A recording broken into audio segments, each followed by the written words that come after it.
participated in World War II. This is just amazing. Thank you all for coming. My name is Ceci Stratford, and I'm a volunteer here at the Commemorative Air Force Museum. Before we start our program, I have some special people that I would like to introduce. First is Bob Albee, who is our wing leader. Thank you, Bob. We have Sarah Debris, who's on the program. She's our museum director.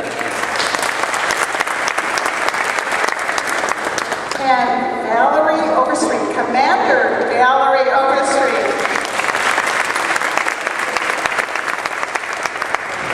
Ventura County Supervisor Kathy Long. Kathy, very interested in that. And Mayor of the City of Camarillo, Don Want. Don, also in the back. And Mayor Want would like to say a few words. Why don't you come up right now? Yes, you said you wanted to talk, so we're giving you the opportunity. We're just so honored to have you here.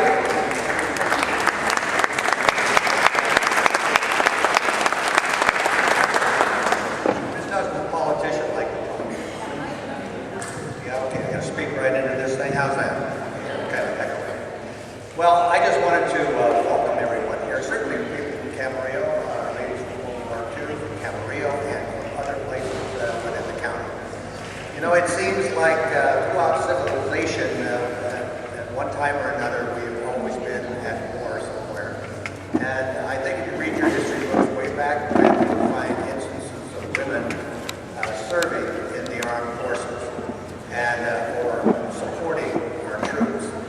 And now it seems you are really a part of history, and I hope every day of your life while you are working and serving, that you have chronicled your experiences, because it's something that our youth needs to see. Besides going to YouTube and Facebook, they need to be researching on the internet. It's there. All the history is there, and I hope that they will be doing that. But it's an honor to be here, and it's an honor to welcome you, and it's an honor to dedicate this to you. You've done such a beautiful job, wonderful. And I was only 7 years old and started delivering newspapers, I think, when World War II ended. But it was, wars have changed. They've just become more like fighting in trees instead of on battlefields. And women are serving now, not just riveting and flying airplanes occasionally. Now we have people commanding squadrons and in harm's way, as a matter of fact. And we have had women casualties in Iraq and Afghanistan. But you are an absolutely wonderful example of American spirit, and I salute you.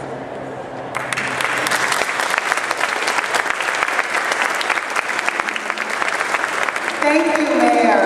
And he's right.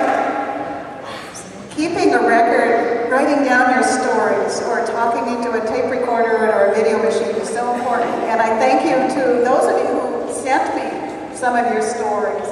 They're posted up here, and others of you brought your scrapbooks and books. That record of your historic accomplishments and experiences is so important. The CAF's mission is to honor American military aviation through flight, exhibition, and remembrance. And we're doing that and even more today by honoring the women who participated in World War II. Their contributions to preserving our freedom haven't been recognized as much as they should have been. And that's why we're having this event. They took jobs to allow the boys to go to war. They also opened doors for women of later generations. Many did heroic jobs like combat nurses, of which we have two here today. Others courageously survived the bombing in England. 3 of them are here. Most branches of the services are represented today, and many other of the ladies were Rosie the Riveters, building aircraft and other war equipment to the war effort in offices, government agencies, and bases throughout the United States. Peruse your program, and you'll see how varied and how interesting all these jobs were. Now, I would like to introduce all the women we are honoring today. Ladies, please stand up, and let's all give them a rousing applause. And stand up.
Okay, as we said, this is a tribute to women who served in the military and also supported in all manner, outside of the military and factories, as you'll see as we go through this.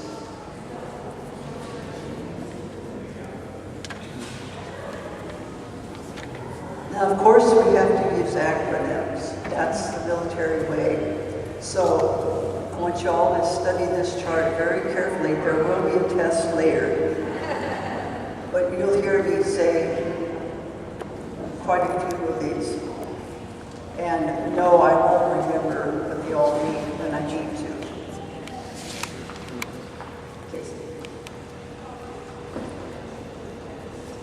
You can see through each of the services and that total at the bottom, which is what I find amazing, 351,000 women. I've never heard of that before I researched this. And why? You want to know why? Why didn't we hear that number? It was such a great thing that they did.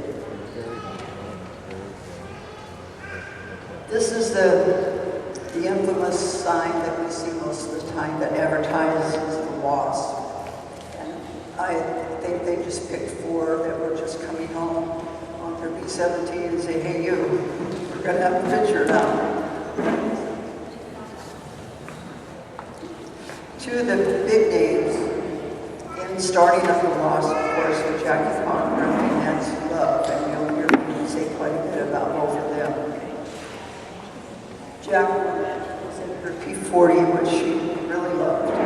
As you probably all know, Jackie raced airplanes and did everything before she started on this, which you'll hear a little bit about. And then Nancy Love, who I already talked about. The WASP was split into two sections. Jackie had the training section, and Nancy had the ferrying position. And no, that's not those little people that fly around. This was taking airplanes from the factories and bringing them to whatever bases where they were needed. If any time I take my face away from the mic and you can't hear me in the back, just go, I have a tendency to wander around, throw my arms around. Okay, the WASP, under the direction of Jackie Cochran, Director of Training, and Nancy Love, the Director of the Ferry Aircraft, we had what were the first women to serve as pilots and fly military aircraft. 25,000 women answered the call to be a WASP. 25,000. Now, in order to answer the call, you had to have a certain amount of hours of flight time to start with. So that was quite good for that period. Out of that 25,000, only 1,074. I'm sorry, 1,830 were accepted, and only 1,074 graduated.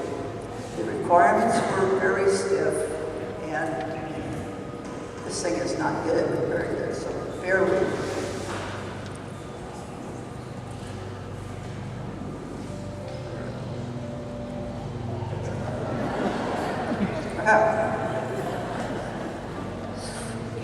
It was a pretty rigid requirements to get through, and the women had to be very good. They all had to really measure up. Training, it was when they all got set to go. The training was started at Houston, but they ended up at Venture Field in Sweetwater, Texas. And if anybody out here knows about Texas, you know that was desert. That was just flat desert when they got there. The WASP, as I said, was not highly recognized or supported. This group of ladies paid for their own food, for the uniform of whatever sort they had. They kind of wore what they had for a long time. And their lodging. I never heard of this before. I mean, of having to do that. But they had to do this. But one strange thing seemed to occur after we got their base up and running, and the word got around that this base was just entirely women. These airplanes from the men's camp further down the road, flying over, all of a sudden they started developing engine problems. Strangest thing. And they had to land at the Venture Field. And I'm sure it was an accident, but it happened 100 times. Now the commander of the men started saying, now this can't be happenstance, let's put a stop to this. But I think it was kind of enjoyable on both sides.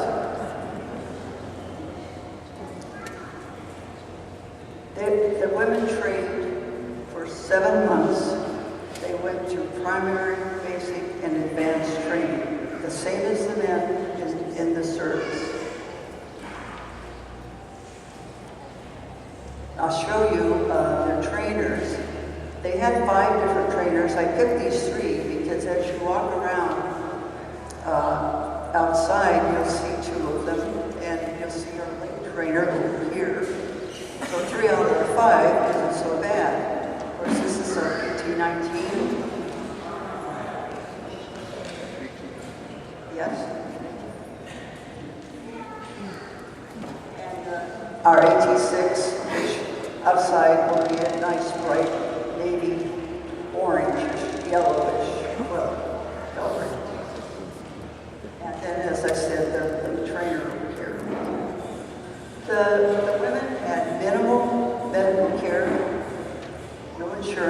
courage at all. Their field had no crash trucks, no fire trucks.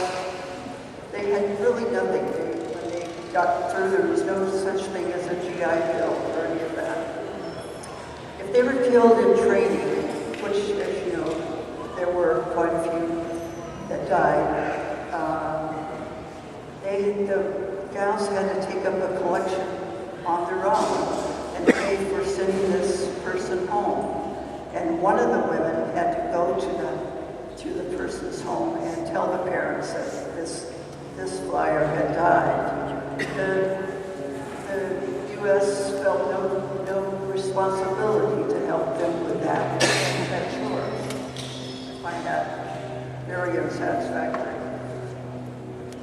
They trained on 23 types of aircraft, so they were pretty good at just flying just about anything. They did flight tests, they ran check flights, you know, and when they got through with repairs. They towed banners on the back of their airplanes. This really gets me. They towed these banners so the men could have gunnery practice with live fire. Are you crazy? Why did you do that? Turn that around, let them in.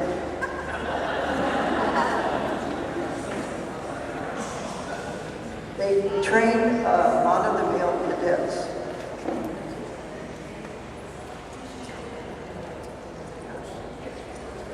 The women could fly the B-29s, Fortress. I like this part. The men wouldn't fly it. They were afraid of it. They heard a lot of rumors about the airplane having problems and this or that. So they just absolutely refused to fly it. So the Air Force came to these women and asked them if they would fly the B-29 to all the different airfields and teach the men how to fly the B-29. You knew I'd like that part. And they did, and the men started flying the B-29. At this point, the women were really filled with a sense of pride and purpose. They were doing their part to help the country, and you know, that's really all they wanted to do. They had over 210 hours of military flight training, but they were still considered civil servants, not military, and without military benefits. As we saw, as probably a lot of you know, they flew about 78 different aircraft when they got through with having to ferry all these aircraft. They flew every plane that the Army Air Corps flew.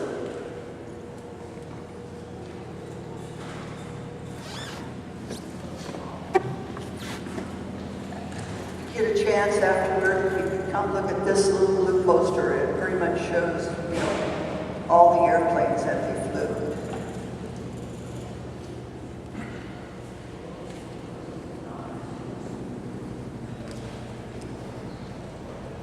As the war went from an aerial war to a ground war, then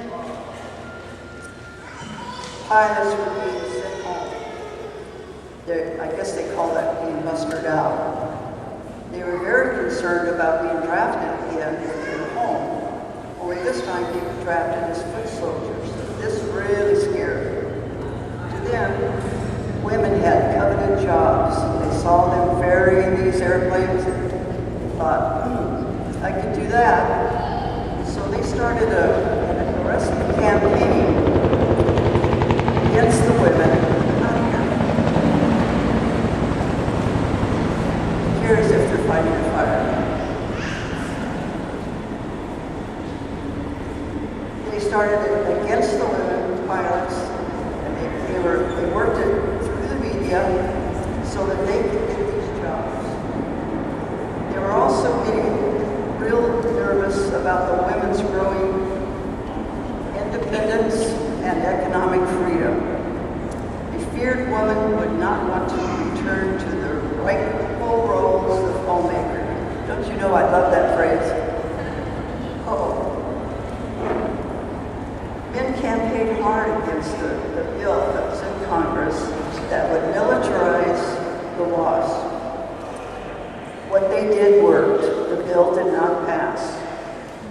The WASP did not get fully recognized until 1977, when President Jimmy Carter signed off the bill.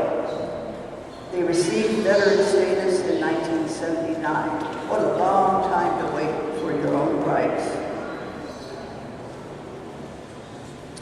One of the WASP, Irene England, in 2002 was the first time that a WASP received military honors. That's Let's look at Jack Cochran individually, not for a moment. There are several versions of Jackie Cochran's background. As many of you probably know if you've read the history, if you've read more than one book, you've read more than one version of her background. She was not a doctor, as she claimed. She invented the name Jacqueline. She was born Betsy Lee Pittman. I can see why she changed it. She had a working class childhood and always had food on the table and did not go to live with other families, as she had said. She had a strong need to change her beginnings. She married Cochran and she was very young, and she had a son very young. The son died at age 4.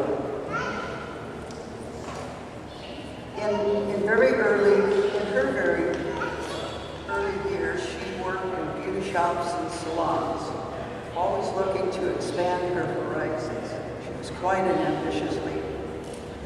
She divorced, and later she married Floyd Lawton, sort of like Amelia and her husband. And he was the CEO of Arcade. He helped her establish her cosmetics line, and they called the line, the product, Wings. Do any of you recall that name, Wings? I saw it as a very, very young girl. So I just wonder if anybody else remembers it. Before the war, Jackie was known as the best female pilot.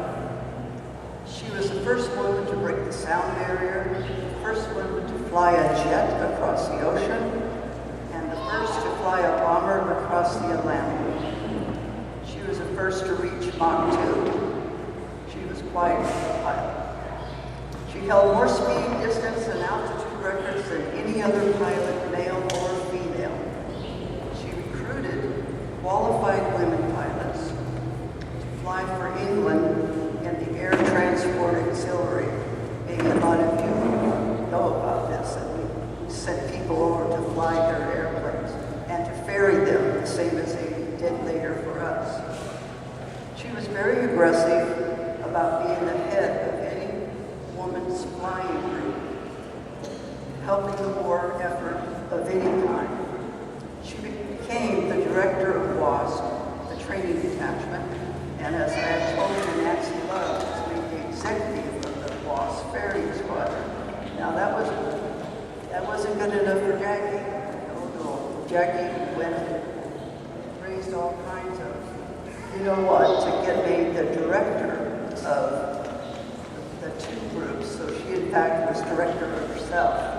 But that's what she wanted. She wanted to be in charge of Nancy Love.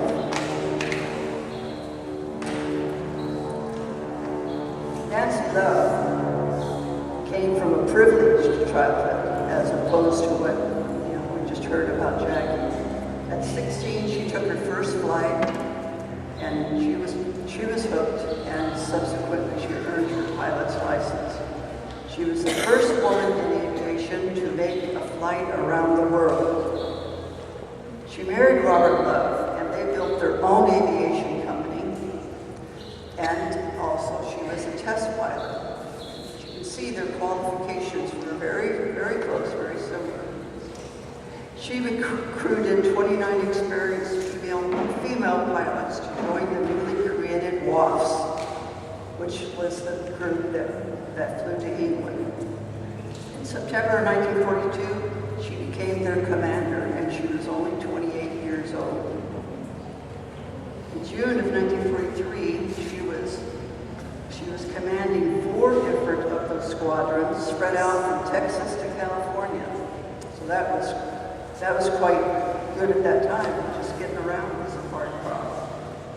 By August of that year, her ferrying squadrons merged with Jackie's training squadrons and formed the Women's Air Force Service Pilots, forever known as WASP. She was certified in 16 different aircraft, some being the B-51 and the B-25, and along with Betty Gillies, she was also qualified in the B-17 Flying Fortress, named the Queen Bee. Her squads flew almost every type of aircraft in the Army arsenal. Their achievements were considered outstanding. Her husband, Robert, was Deputy Chief of Staff of the Ferrying Command, and I'm sure that had nothing to do with her success. They had 3 daughters. Together, they had the unique experience of being decorated at the same time. He, the Distinguished Service Medal, and she, the Air Medal. She was promoted to Lieutenant Colonel. After the war, she continued to campaign for women's rights in the military and for women to be recognized for their service. She died in 1976. The bill passed in 1977. For 30 years, she carried a little box around with her every place she went. Inside that box were photos and a list of each woman pilot who had died under her command. I thought that was very communicative of her. Betty Gillis, as we saw, was the first woman to fly in B-17. She was the first woman to qualify for the Women's Auxiliary Ferrying Squadrons. And at that time, in 1942, she already had 14 years experience in flying. She was made the squadron leader very early as part of the WAFs.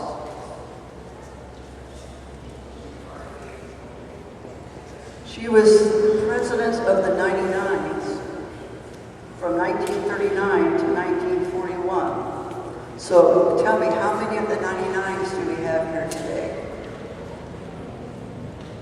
That's pretty good. She married and also had 3 children. One child died at age 4. Her son and daughter were commercial pilots. Her 4 grandchildren were pilots, too. And I think that's quite a legacy that she left.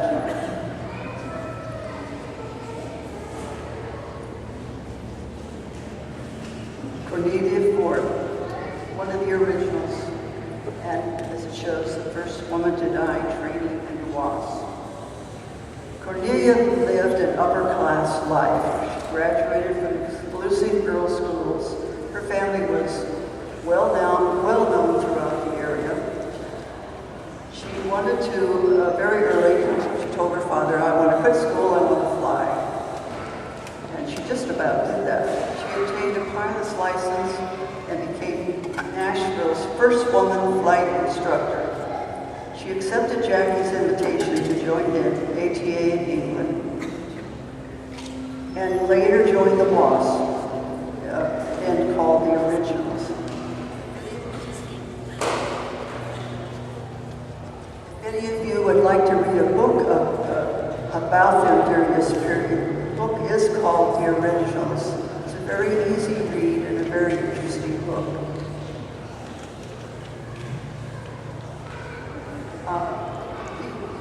The WASP, by the way, chose as their mascot Fee Finelli. And just so you, in case you've forgotten Fee Finelli, I'll show you.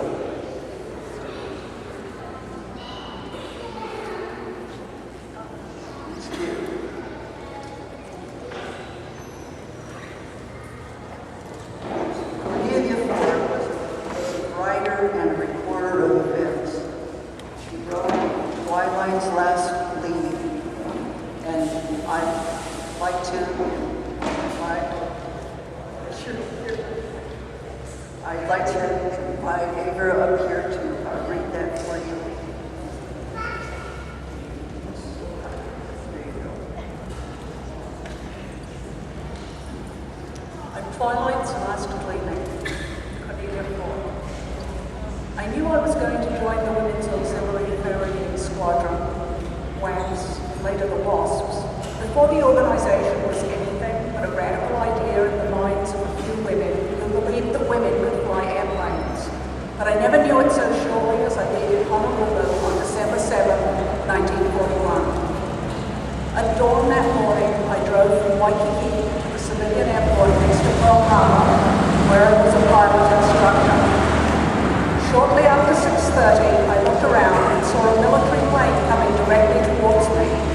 I jerked the controls from my student and jammed the throttle wide open to pull above the oncoming plane. I then looked up and saw the formation of silver bombers riding in. Something detached itself from an airplane and came glistening down. My eyes followed it down and my heart turned when the bomb exploded in the middle of the harbor. When I returned to the US, the only way I could fly was to instruct civilian pilot training programs. Weeks passed.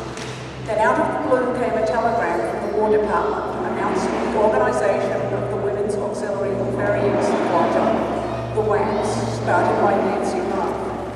Because there were and are disbelievers in women pilots, officials wanted the best possible qualifications to go with the first experimental group, called guinea pigs, if you recall. All of us realized what a spot we were in. We had to deliver the goods or there would never be another chance for women pilots in any part of the service. We have no hopes of replacing men pilots, but we can release a man to combat, to overseas work. We are beginning to prove that women can be trusted to deliver airplanes safely and serve the country for the United States Army. For all the girls, I think the most concrete moment of happiness came at our first review. Because of our uniforms, which we had earned, we were marching with the men, marching with all the freedom-loving people in the world. While we were standing at attention, a bomber took off, followed by 4 fighters. As they circled over us, I could hardly see with the tears in my eyes.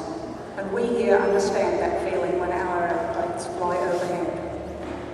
As long as our planes fly overhead, the skies of America are free, and that's what all of us are fighting for. And that we are being allowed to help keep that sky free is the most beautiful thing I have ever known. I, for one, am profoundly grateful that my one talent, my only knowledge, flying, happens to be of use to my country when it is needed. That's all the luck I ever hope to have.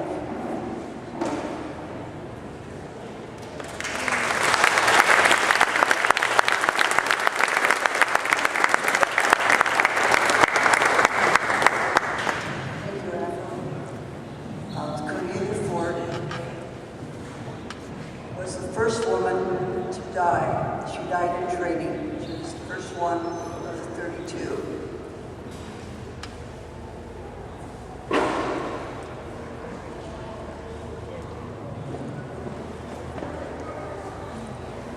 At this point, the generals began to see that they had a huge need of men, and the only place they had men that they could use was at the home side, home fronts, doing jobs for the military, and they really felt that it would help if they could free those jobs up and maybe fill those jobs with women. So they helped in forming the Women's Army Corps. It was originally known as WAC, W-A-A-C. And one person told me they wanted to change it because people said wacky. Now, is that true? I don't know. The WAC was the first women's unit to be sent to both the European and Pacific theaters. As opposed to what you've just heard about the WASP, the Army would supply food, uniforms, living quarters, pay, and medical care. They paid less than men in similar jobs, but the men had lower requirements than they had to get through their groups. The men were paid $380 per hour, women were paid $250. Men needed 200 flying hours to qualify, women 500 hours. Men did not need a high school diploma to fly, women did. How many of you did jobs that paid less than the men for the same job? I bet a lot. Can I raise my hand?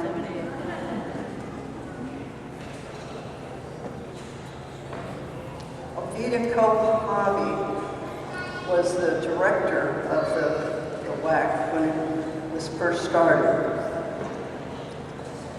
Women did not get overseas pay, and they didn't get life insurance. They did get medical, but not death benefits. If captured, they did not receive the same rights as men as POWs. And the Army kind of felt on the qualifications that women had to outperform men in order to qualify. And of course, the WAC women were more than happy to oblige. The average officer was 30 years old and had graduate degrees, as did many of the WAC enlisted.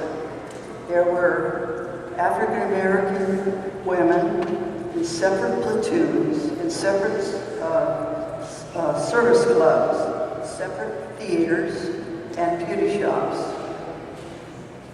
The black officers trained black auxiliaries. One black officer of note who became an outspoken leader was Lieutenant Colonel Charity Adams. She was highly educated and very sensitive to the Army's segregation policy.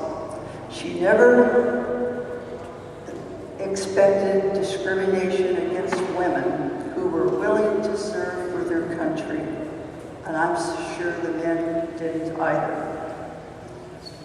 One incident that shows her spunk: while doing general inspection, the general came up to her one day and said, "I'm going to send over a white first lieutenant to show you how to run this unit." The major responded, "Over my dead body, sir." She didn't tolerate anyone who wanted to downgrade the good works of herself or her unit. While serving in the United Kingdom, she responded to a question about being there by saying, "We were inspected, checked out, checked upon, supervised, and reviewed by every officer of any rank in the UK." I would have really liked that lady. She left the service as a lieutenant colonel. She died at age 83 in 2002. As a WAC, women gained confidence in what they were capable of, jobs that they would never have been considered for before joining the WACs. Let's look at a few of those jobs that the women filled very well.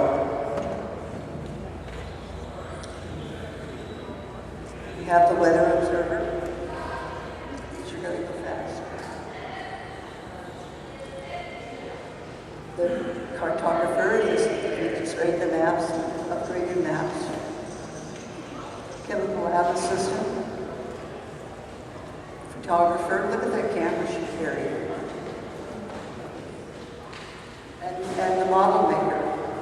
And you know, they made them for dioramas and so we can recognize the foreign areas. Here we go, look at Major General Jean Holm. What a lady.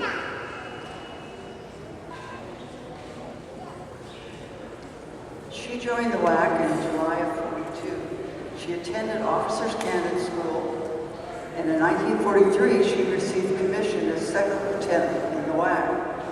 She was the first female one-star general, and she was the first female two-star general. She was a driving force behind the expanding women's roles in the Air Force.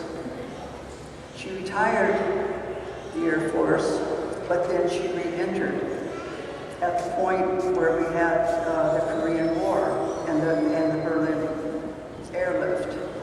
She was the first woman to attend Air Command and Staff School. She was appointed Director of Women in the Air Force. and was responsible for updating policies affecting women, updating the WAF stream, double assignment opportunities for women, and she also was responsible for modernizing the uniform. She was awarded the Distinguished Service Medal. She was Special Assistant to Gerald Ford in the Office of Women's Programs. She gave the Justice Department a plan that would re-examine the U.S. codes to see if any law was sex-based. Of course. She retired, oh yeah, I covered this, I'm sorry. She retired in 1975. She's still alive and she's still very active. The Marines, of course, the Marine Corps Women's Reserve. They trained at Fort Lejeune, Carolina, and received the same pay and benefits as male Marines. Finally, there were over 23,000 women. I can't even give that a word to try to say MCWR. It's like MCWR. Give the acronym a word, so we won't. Then we had the people that joined the waves that were supporting the Marine Air Squadrons. And when they put the posters up for joining the waves, this is when they started their big poster war, I call it, to really trick the women's minds, get in the women's heads, and get them saying, yeah, I ought to go do that. And of course, society had their own rule about what women can or cannot do, and they had no come around to thinking that women should be, working in factories and wearing pants. Oh my goodness. They even had the family involved in making it look like, gee, this is okay, honey, you go join the war. And what I have to say about this poster is it's got to be an Irishman. Only the Irish can say it's grand and glorious.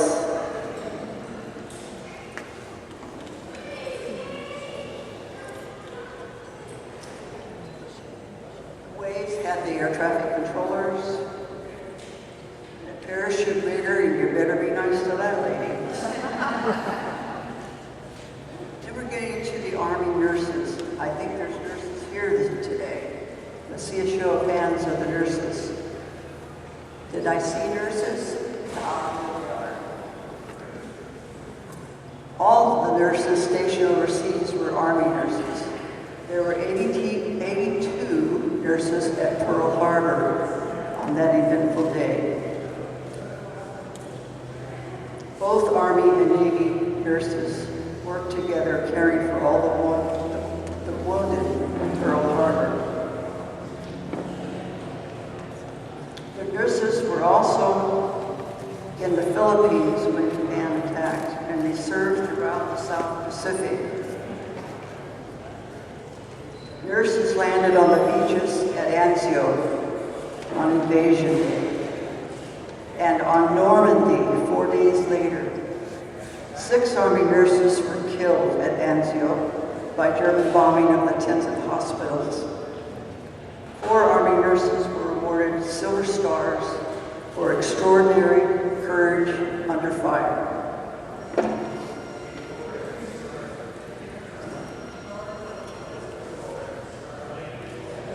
think the last one being cared for.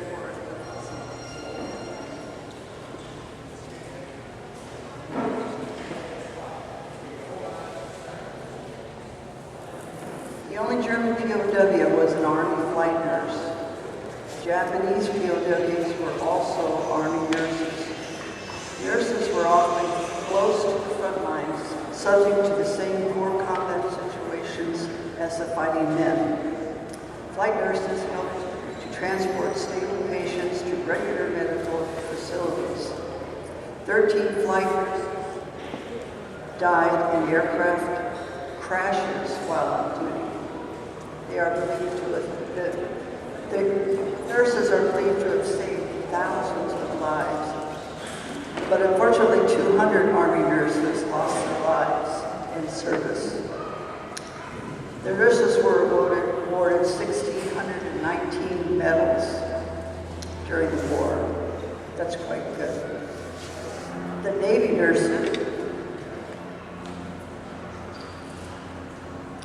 played an important role also at the bombing of Pearl Harbor. Nurses in the Navy were considered officers. The full commission for them was not granted until 1944.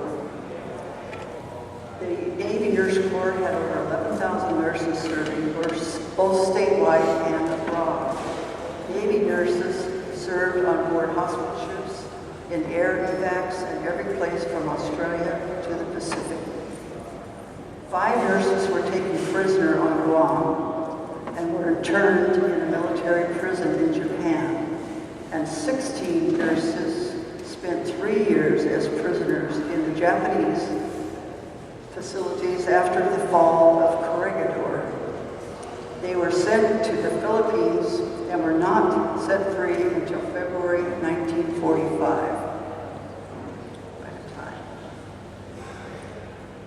Now we can talk about the home front.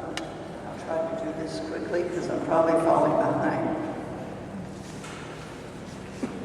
Since most people were just emerging out of the Long Depression, the idea that women could get a job and help shore up their husband's military pay looked pretty good to them. They were excited about being able to test their own skills, but were still somewhat timid because they knew they would be challenging socially accepted ideas. Women don't work, women don't wear pants, don't wear slacks. I think Rosie was established.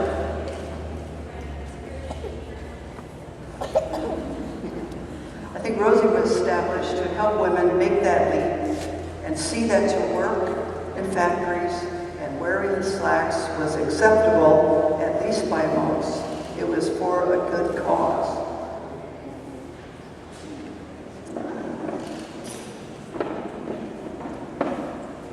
And you can see they put out posters of women wearing slacks. That was their nod to say, yes, that's okay, you wear slacks. It's probably a good thing, or I wouldn't have a thing to wear today, or any other day. The ads then showed Rosie as the every girl across all different kinds of jobs. Okay. And showed women wearing slacks and smiling. The poster war began to tell women it was their duty to get a job, helping the war effort. Can't win without you, is what it said. So women did get jobs in every sector. They did men's jobs as good as the men and sometimes better. The women felt immense pride in finding out what they can do and being able to contribute and to do so to the best of their abilities. What a high that must have been for them.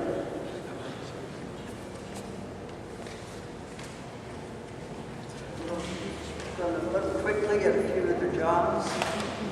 We have them working on the B-17 fuselage at Douglas.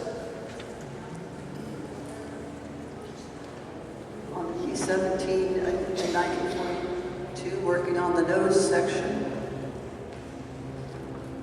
And there's the Wright 2600 radial engine for the Douglas A-20, 1942. This is 1942. They were installing the engine. That was quite a feat for a little one. This is North American Aviation. They were inspecting the wire harness. And as skilled welders in 1943. And there is a woman, poster for the ordnance worker. I don't know who would do that job, but they got it in a show.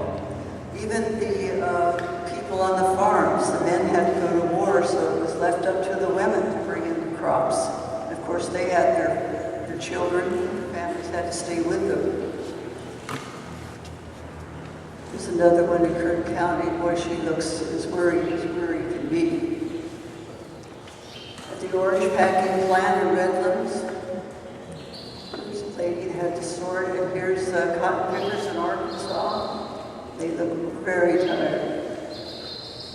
And the one that depresses me the most is the Japanese internment camp.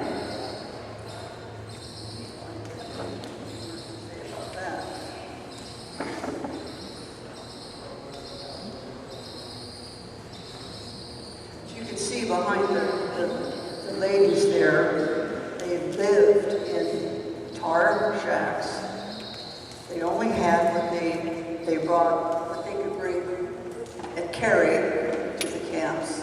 So these ladies had to start from scratch trying to make a home in that beautiful desert. And they did just that. But everything they did, from cooking to washing clothes, everything was a supremely manual effort because they had nothing to help them do their jobs. They were women who had a lot taken away from them, but they were courageous women and they really gave of themselves to be applauded. And that's how we went to war, guys. I want to thank all of you for helping today.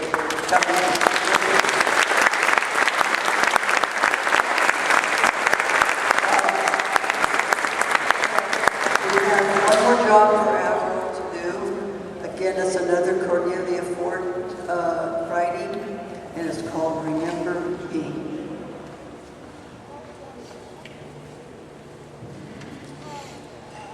"38 wasps were killed serving their country. We were young, we have died, remember us. Our deaths are not ours, they're yours. They will mean what you make them, whether our lives and our deaths were for peace and a new home, or for nothing. We cannot say. It is you who must say this. We leave you our deaths, give them their meaning. We were young, we have died, remember us." Thank you.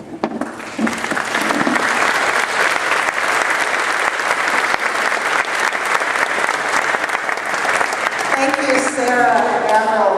Wow, what an incredible amount of research, and I'm so impressed about all the jobs and effort that you ladies did during World War II. Let's give them another round of applause.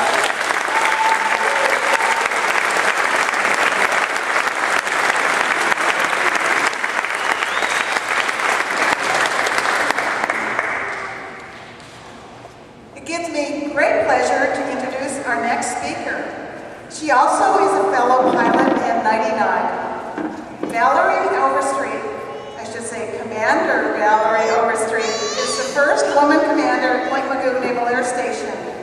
She commands the famous Wallbangers, a VAW-117, a squadron of E-2C Hawkeyes, which is an airborne warning and control service for the USS Nimitz strike group.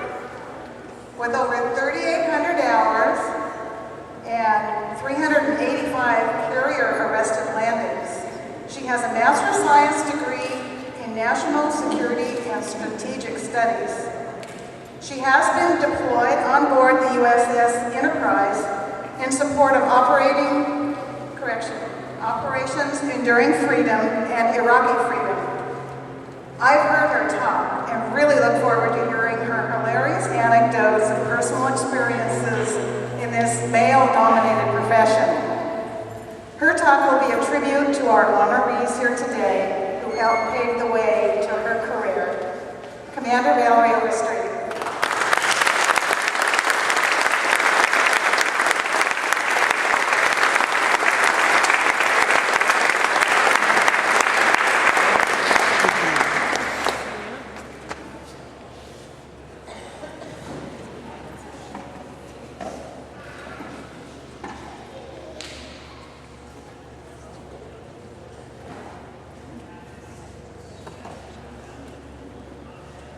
Can everybody hear me?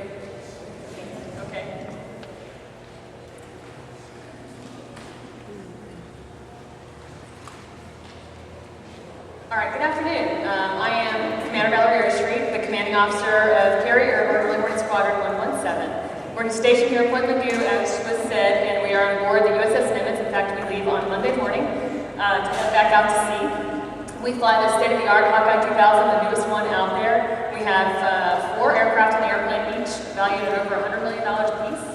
I have about 160 people in my squadron, 30 officers, and about 130 enlisted personnel who work on my airplanes.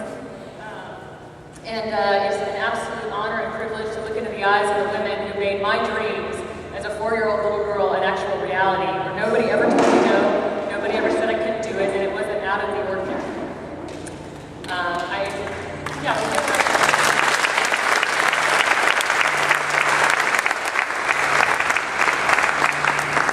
My goal for you today is to show you how far the country and the military has come since World War II and even the 18 years that I've served in the military.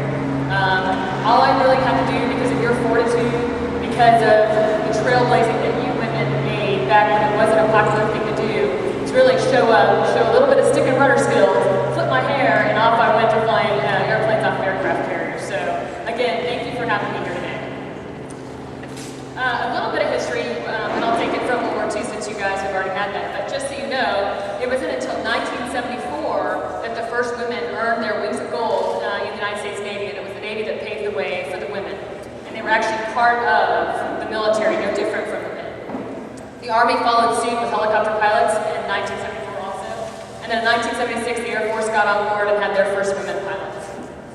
And as Sarah said earlier, it was in 1977 that the lots were actually given full military rights from World War II, so 33 years it took for that to happen. In 1993, which is very significant for me because I joined in 1991, they lifted the combat exclusion law to allow women to fly and be on ships in the military. Just for some notes for today, for the U.S. Navy today, the officers are just under 15%, and for the enlisted are just over 15%. So that's actually pretty significant. In the aviation community, we're still a little bit under 5% of the total pilots. What we're doing, there's 24 admirals out there and 55 command master chiefs, which is the senior enlisted personnel. So that's actually a significant number for the leadership that are out there. 2.5 million women have served in some capacity since the Revolutionary War in support of the U.S. military. Since 9/11, there have been over 90,000 women in Iraq, Afghanistan, and related areas, and there are over 16,000 women there today. Okay, so how did it get started for me? This picture was taken in 1975. My dad was coming home from the evacuation of Saigon. And if you notice right here, that's my dad's kneeboard card that he uses, he puts it on his knee for those of you who aren't aviators to write down notes as you're flying. And it hasn't even hit the deck yet. So it's still in transition as it happens. And just to tell you how far the Navy came, 17 years later when I signed up for flight school, I got that exact same kneeboard.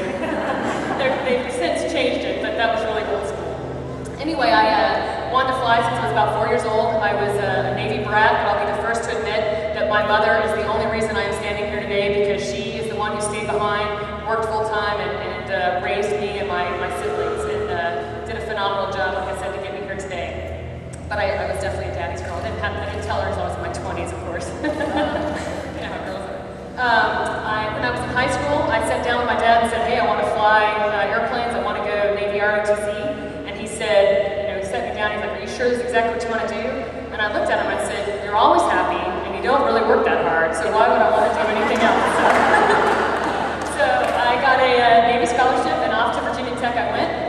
And then it was actually my senior year at Virginia Tech, and it's not until your last semester that they tell you whether you're going to go drive ships, fly airplanes, because now they've got you, they've paid for 4 years of college, so you're going wherever they need you to go. And I got that phone call saying, congratulations, you're going to flight school. Best days of my entire life. So I headed down to Pensacola, Florida to fly the T-34 Charlie, and if you go outside, they actually had the earlier version, the T-34 Bravo, right outside. And it was here that I took my first lessons. I didn't have any before I went there. I did a 1.8 hours in the Cessna just to kind of get the feel of flying, but never really flew. And when I showed up, there were 2 women instructors at the time, both helicopter pilots, and one of them became my aunt me. So she was the first person who taught me how to fly. And I always go, oh, look, the skirts are going flying. And so she and I would go fly, and it did not take her long to realize that I am a natural blonde. And every time she would tell me to go into a clearing turn to the right,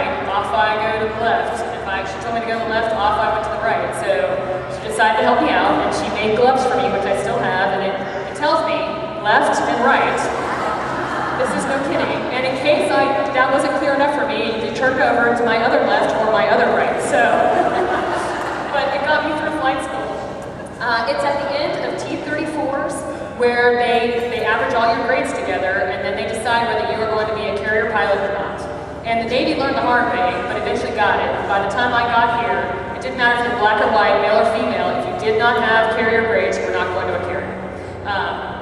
So I made it, and they said, hey, congratulations, you're going to go to the E2C2 pipeline. I said, that's awesome. What in the world is an E2C2? And that's when I found out that there's actually two different airplanes, the E2 and the C2. And at the time, this was 1992, I could only fly the C2, which is basically brings the mail aboard the ship. So you're a carrier pilot, but you only fly during the day, and you live on the land, and you make per diem. Not such a bad deal. So off I go to my next training, which is the T-44. It's the King Air. For civilian pilots around here, it actually, no kidding, is the King Air. And we just fly about 40 hours in that plane to get us instrument qualified. And to figure out what it feels like to fly a turboprop airplane, a dual prop airplane. After that, I went to the T2 Buckeye, and this is where I earned my first call sign. On the T2, it's a twin-engine jet, very forgiving airplane, phenomenal airplane, a lot of fun. And what happens if you're going really fast and you want to slow down, you pop your speed brakes out, and they come out of the side of the airplane and they slow it down. Well, what we actually call them is the boards. So you pop your boards and the airplane slows down. Well, my ears tend to stick out, and so the instructor goes, oh, just stick her head out, we'll slow down, no problem. So I got boards for my call sign, my very first call sign, which I loved. But this is the airplane where you do your first carrier qualifications. You get 10 landings and 10 catapult shots, all daytime. But the thing that some people may not realize is you go out solo, because nobody is crazy enough to get in the back seat with you the first time you go out. That's the truth. So what happens is an instructor pilot will be in the lead airplane, and then you have 3 airplanes off its wing that they call the chicks, and it's short for chicken, not women. But you have 3 students off their wing, and you go out towards the carrier. And so all you can see when you're flying, because if you know how to fly form, is you are, no kidding, just looking at that airplane in front of you. That's all you see. You're really excited, the adrenaline is high, and the instructor goes, and as soon as he's ready to get overhead the ship, he brakes really hard, and he kisses you off before he does that. He kisses and he goes. You're like, oh, this is so cool. Until reality hits you. And an aircraft carrier, for some of you who've walked on it, is huge. For those of you who've landed on it, not so much. It is an itty-bitty little thing in the middle of the ocean, and all I kept thinking about the whole time was, there's a sale going on at Macy's, and I'm going out to land myself on this aircraft carrier. So, I made it through though. I got my 10 landings and my 10 catapult shots, and I'll tell you, I don't remember a thing. I mean, it's amazing how quickly it goes, and all you do, the training is phenomenal. The Navy training is the best there is, and you revert back immediately to, okay, what are the basics? What am I supposed to do here to get me through? And that's exactly what I did. And when I finished, I earned my Wings of Gold in June of 1994. And if you notice, I'm the only girl in my class, and we have champagne bottles, and they're wrapped in tape because you're not allowed alcohol on the flight line. But so if you tape it, nobody knows what they are. So, but the significant part about this in 1994 is they changed the law in 1993 for the combat exclusion law. So it was the first time that women could actually go and fly in combat. So instead of flying the C2, the E2 was actually open to me. So I went up to Norfolk, Virginia to go through the E2-C2 pipeline because they could train together, and was one of the first women to be able to fly the E2. I carrier qualified in the E2 both day and nighttime, so that's the first time I saw night carrier quals. I like day better. It was the first time I thought, darn it, I can have PM on the beach, no nights, but it turned out great. I went to my first fleet squadron in June of 1995, where I flew the E2 with the Seahawks, and we were stationed in Norfolk, Virginia. I did 2 deployments in that squadron, one on the USS Roosevelt and one on the USS Enterprise. I was part of the first ever in December of 1998. For those of you who maybe remember, we went in and did a 4-day bombing campaign on Iraq for Operation Desert Fox, and it was actually the first time that women flew in combat. And I will never forget it, because I woke up that morning and they said, okay, you're going to strike plan, go, and because we've been doing Operation Southern Watches and stuff, it's just the standard, every day you go and fly, make sure nobody comes out at us, and then you go home. And you go back to sleep, you're flying tonight, you're kind of trying to figure out what's going on. And sure enough, that night I was sitting on the catapult, the very first airplane, pitch dark, and you can see the Tomahawk missiles coming off of the small boys that were around us in the Gulf that were shooting off these missiles. And I just remember going, holy cow, max power, turn my lights on, which is your signal that you're ready to go flying. And hit the button, boom, off the front of the ship I go, and I'm so excited, max power, until I realized that I am the only airplane airborne with absolutely no way to defend myself. And I slowly pulled my power back and waited for the pilots to get airborne, and then I continued forward. But it was pretty amazing. I also, in this squadron, earned my second call sign, which is not a flattering one. When I first checked in, we were doing day and night carrier quals, just a good deal right off the coast. And between them, you had about an hour at home on the field to get your gear off, debrief, brief again, grab something to eat, get back in the airplane, and go back out to the ship for your night landings. And our duty officer, thinking ahead, said, I'll order pizzas for everybody, which is awesome, except that I'm lactose intolerant. But I will tell you that that was the only food there, so I ate it, and not about 15 minutes later, I earned my call sign. So FAL, unfortunately, stuck with me for quite a while. Next, I went to be an instructor pilot at VAW 120. That's also in Norfolk, Virginia. Amazing job. It was, you really, no kidding, teach students how to fly on and off the aircraft carrier. And it for the first time, makes you a better pilot because you realize that guy doesn't know anything. And you're used to flying with somebody who at least has a little bit of talent. My first carrier shot with a student, the airplane, when it goes off the catapult, wants to fly. So there's actually an art to setting the attitude, stopping it from over-rotating it, and resetting it to fly away from the water. So we briefed this over and over with these students, and I get in there, and the first student, boom, off the catapult. They pulled so hard that I could see the tower through the top of my airplane. You're not supposed to if you were curious at all. And so, of course, I slam the nose down, get the airplane flying, the heart's going. And I'm like, yes, we've done the hard part, which is coming back and landing. So I get my second student, gets in the airplane, and I kind of, okay, don't really pull the nose, trying to teach him how to do it. He does the exact opposite, which is even a little more scary. Because you're 60 feet off the water, you go off and nose it over, there's not a whole lot to go to. So by the time I got my third student, I'm like, hey, just sit down, I got this thing. I can take it. This is also where I had the decision to stay in or get out of the Navy. That was about the 10-year point, and my commanding officer at the time actually sat me down and said, what do you want to do? He said, why are you getting out? I said, well, I want to have a family. I want to do some other things in life. And he said, okay, so are you having fun? I said, this is the best thing ever. And he said, well, why in the world would you give up? Yeah, sorry, are you dating anybody at the time? And rub it in, no. And so he said, why are you leaving something that you absolutely love for something that may or may not happen later on? And it was so simple but so profound to me that it made my decision to stay in the Navy and make a career. And of course, 6 months later, I met my husband, who was also at VAW 120 and is a student, but that's another whole story. We'll talk about that later. Okay. I made lieutenant commander, and I went to another squadron, also on the East Coast. I deployed again on the USS Enterprise, and this time we actually did the first expeditionary mission of the E2, which means we were actually stationed in Bagram, Afghanistan. So because it was too far, by the time we left the ship to fly into Afghanistan, it was time to turn around before you ever got there because of GAF. So we actually deployed out of Afghanistan, which was a pretty awesome experience. And then now today, I joined VAW 117 in November of 2007. I came in as the executive officer, which is number 2 in command. As soon as I got there, I went on deployment.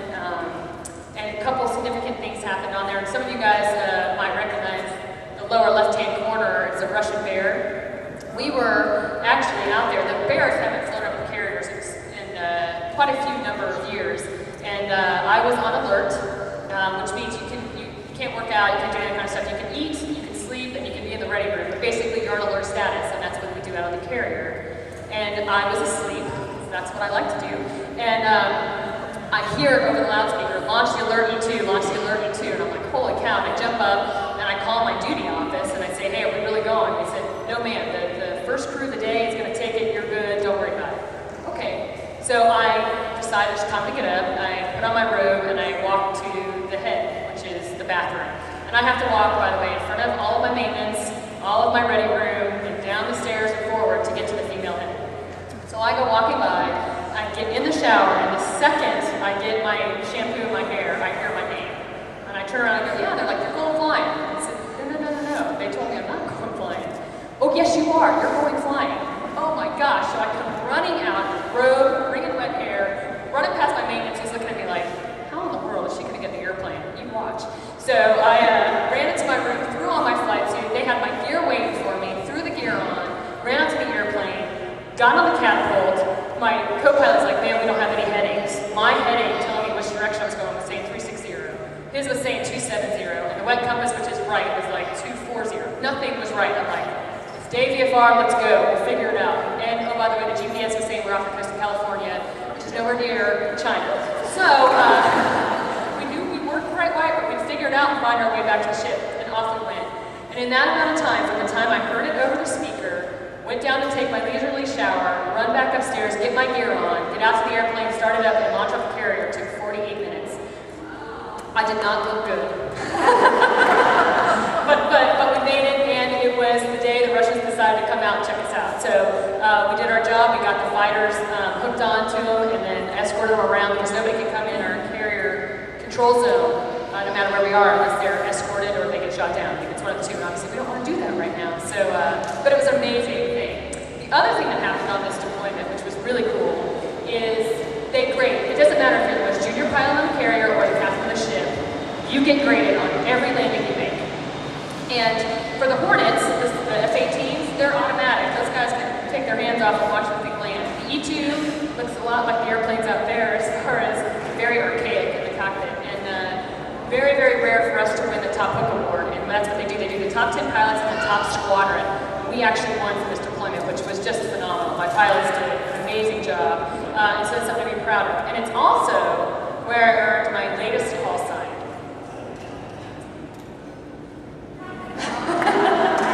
And sometimes it makes me feel a little old, so I prefer Skipper. So anyway, responsibilities, just so everybody understands, my responsibilities are exactly the same as any of the men out there.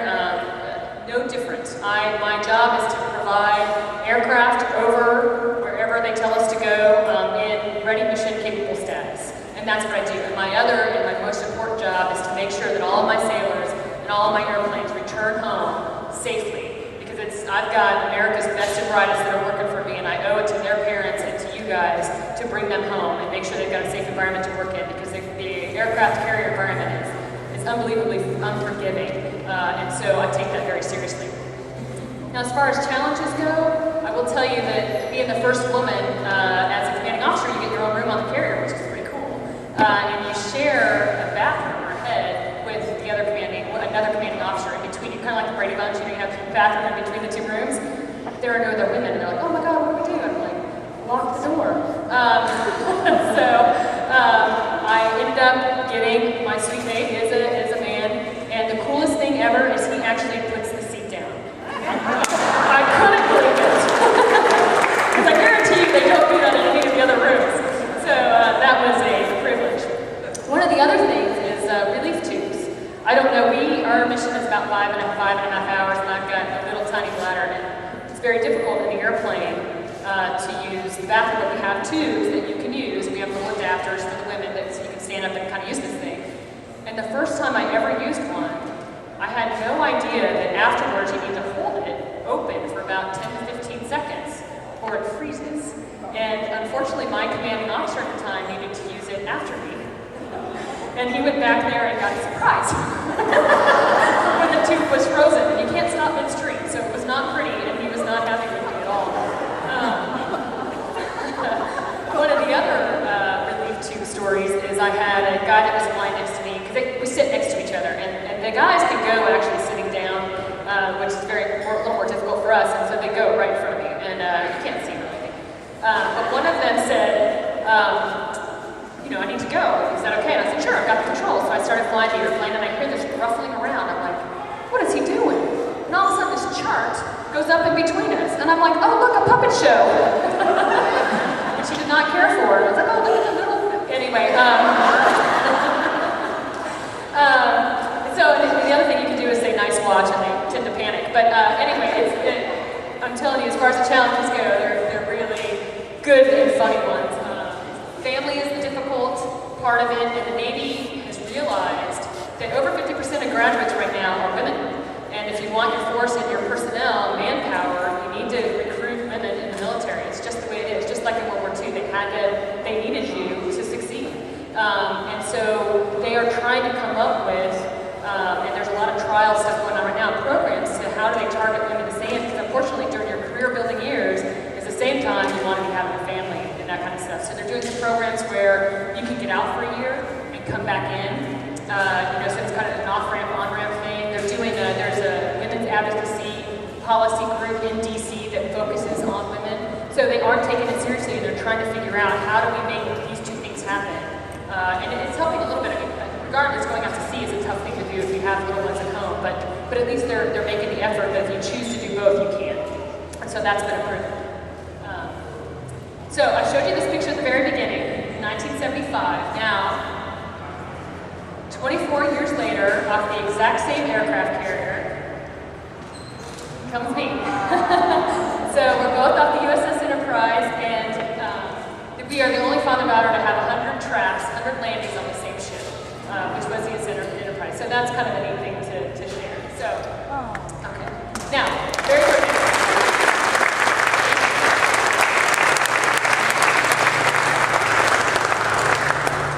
Very quickly, I'm going to teach you how to land on an aircraft carrier. I'm going to show you 2 quick videos from inside that last about 10 seconds each if you guys want to know.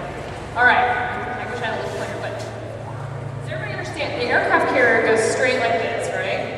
Well, your deck that you land on, thank goodness, these days is now angled. Back in the old days, it was not. It was the same direction. But they got smart and they angled it off. So on our ship, it's 9 degrees off. But if you think about it, as a ship is moving through the water, your center line that you're trying to land on is moving to the right the whole time. So you're constantly doing this thing coming down, okay? So center line is a big, important part of the ship.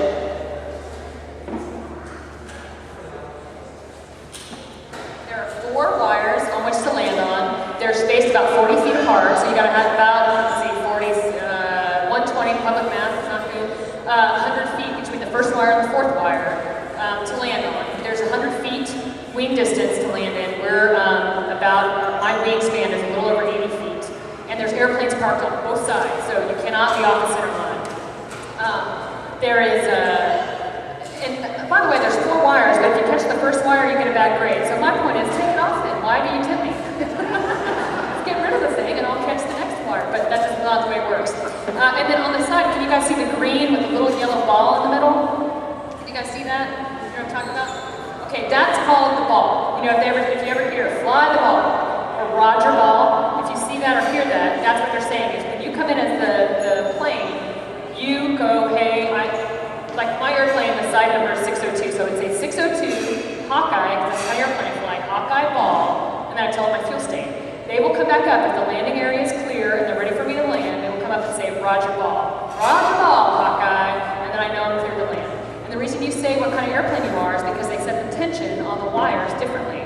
Like my airplane weighs a lot more than a Hornet does. Now the Super Hornet weighs more than I do. And so they have to be able to set that because you can break the wire out if it's not set right. Okay, so anyway, that's kind of how you land. The ball over there is basically a ray of light that comes out. The pilot can see it and it looks like a ball to the pilot. And what you're trying to do is keep it in between the green. If you keep it in between the green, you're on glide slope. Okay, if you get a little high, you need to pull some of your power off, and if you get low, it actually will turn red. And red means you're dead, and you're going to hit the back of the ship, and they will scream at you so that you can climb back up. So that's how that works. So I'll show you a couple of really quick videos just to see that, and then we'll go out and see the flyby.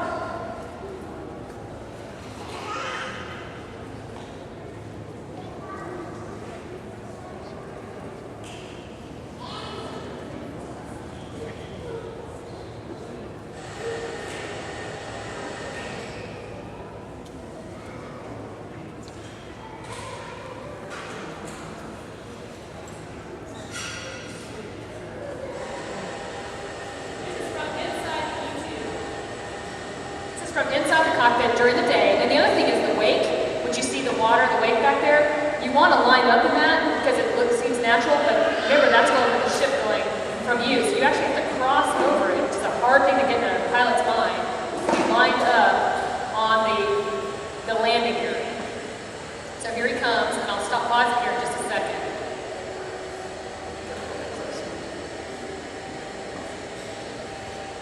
Okay, pause it. Pause it. See the lens right there? That's right on. Right on center. So looking pretty good. All right. And you see the airplanes parked on both sides? That's why it's so critical.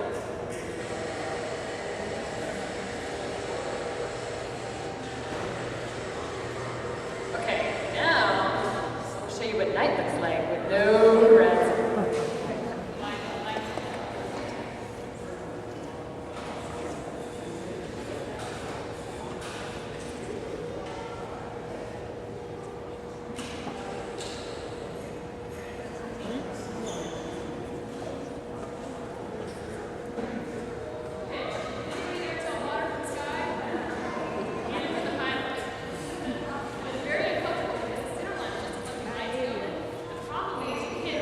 Can't hear you. I like to just talk.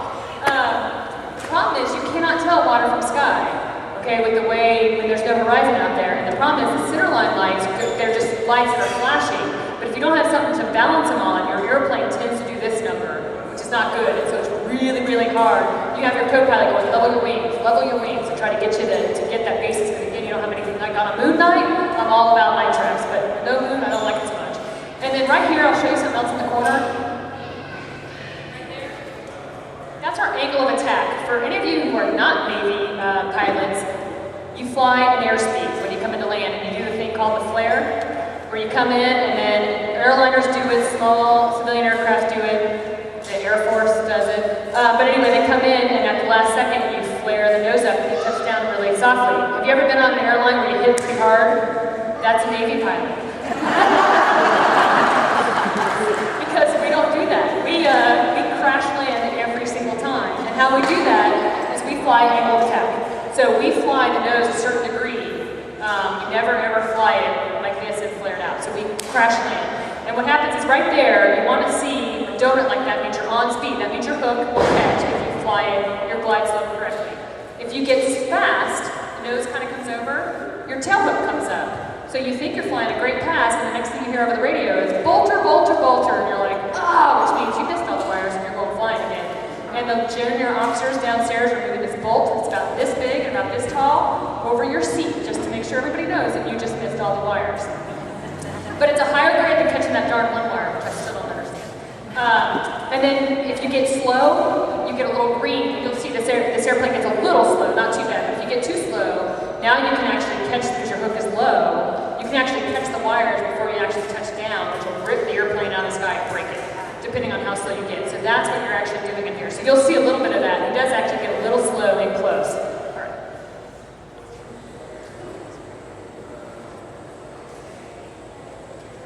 It's a little bit high. You can see the ball. It gets a little slow and then lands. But that's not, I mean, it was no kidding that dark out there that night. So that's all I have. I appreciate your time, and I know there's going to be a flyby.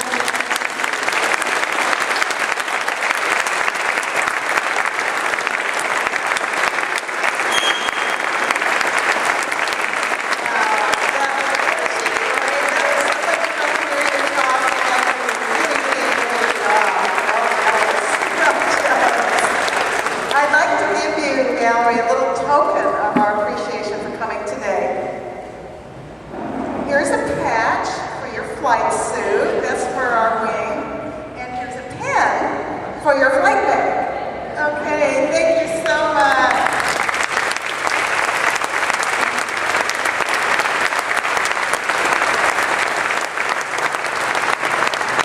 By the way, Valerie will be deployed to the Middle East again in a few weeks. Again, I want to thank all of you, and I have a few announcements. First of all, I hope you enjoyed your visit, enjoyed the program.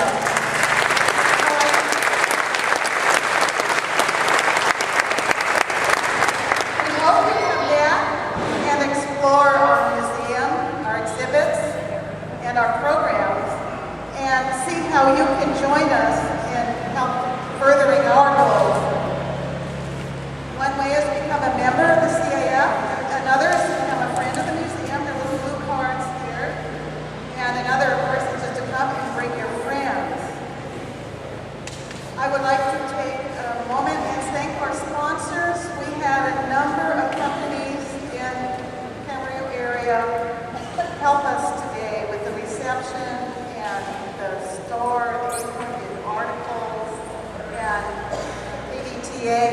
on the radio yesterday, and we're just so thrilled about the support we've gotten from our community. And one last thing, I just heard that the Reagan Library would like to interview all of you ladies. So I will need to know from you, maybe we need to do it partly after the program, if it's okay for me to give them your contact information. That would be your address and phone number, but I need your own. So if you see me afterwards, I'll make note of that. And if I don't hear from everybody, I will call you. And one other announcement, our pilot who's going to fly today just told me that the weather has deteriorated so that the airplanes cannot fly. We have one airplane stuck in